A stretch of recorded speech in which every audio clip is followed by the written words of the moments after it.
কেমন দেখছেন? নিরসনে কর্তৃপক্ষের তৎপরতা কেমন? যানজটে মানুষের চরম ভোগান্তি পোহাতে হচ্ছে, কারণ আধা ঘন্টার সড়ক যেতে তাদের 1.5 থেকে 2 ঘন্টা, কখনো 3 ঘন্টা সময় লেগে যাচ্ছে। এতে প্রচন্ড রোদ ও ভ্যাপসা গরমে তাদের খুব কষ্ট হচ্ছে। এছাড়াও এই যানজট নিরসনে পুলিশ তৎপর রয়েছে। আর এই যানজটের অন্যতম কারণ হচ্ছে যে ভোররাত থেকে সকাল পর্যন্ত যমুনা সেতুতে একাধিক সড়ক দুর্ঘটনা ও একাধিক যানবাহন বিকল হওয়ার কারণে যমুনা সেতু থেকে যানজটের শুরু হয়েছে। আর এছাড়াও যমুনা সেতুর উপর পর 3টি বাস একটি ট্রাকের পেছনে ধাক্কা দেয়।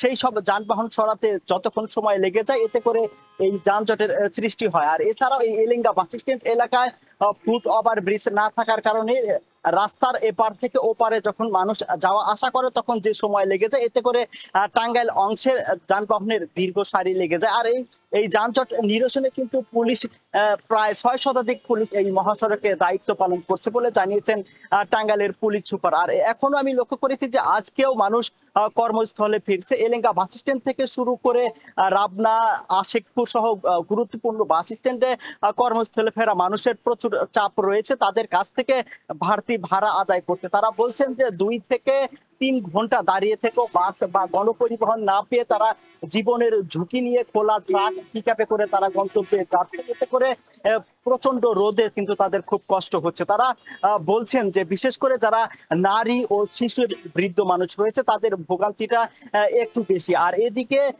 গেল রাত 12টা পর্যন্ত 24 ঘন্টায় যমুনা সেতুতে প্রায় 52,000-এর অধিক যানবাহন পারাপার হয়েছে। এতে টোল আদায় হয়েছে প্রায় 3,80,00,000 টাকার মতো। যমুনা সেতুর নির্বাহী প্রকৌশলী জানিয়েছেন যে স্বাভাবিক সময়ে যমুনা সেতুর উভয় প্রান্তে 12টি বুথের মাধ্যমে টোল আদায় করা হয়। ঈদকে ঘিরে যেহেতু যানবাহনের চাপ বেড়ে যায়, সেজন্য উভয় পাশে আলাদা মোটরসাইকেলের লেন সহ প্রায় 18টি বুথের মাধ্যমে টোল আদায় করা হচ্ছে। তবে তারা বলছেন যে এই দুর্ঘটনার কবলিত যানবাহনগুলো সরানো হয়েছে, দ্রুত সময়ের মধ্যেই এই যানজট নিরসন হবে। আর এছাড়াও আমি লক্ষ্য করেছি যে এই মহাসড়কে যে সমস্ত মানুষ কর্মস্থলে যাচ্ছেন তারা বলছিলেন যে তাদের কাছ থেকে অতিরিক্ত ভাড়া নেওয়া হলে প্রশাসন বা অন্য কোনো সংশ্লিষ্ট দপ্তর কোনো ব্যবস্থা গ্রহণ করেনি। তো এই ছিল আমার কাছে ঢাকা টাঙ্গাইল যমুনা সেতু মহাসড়কের সবশেষ তথ্য।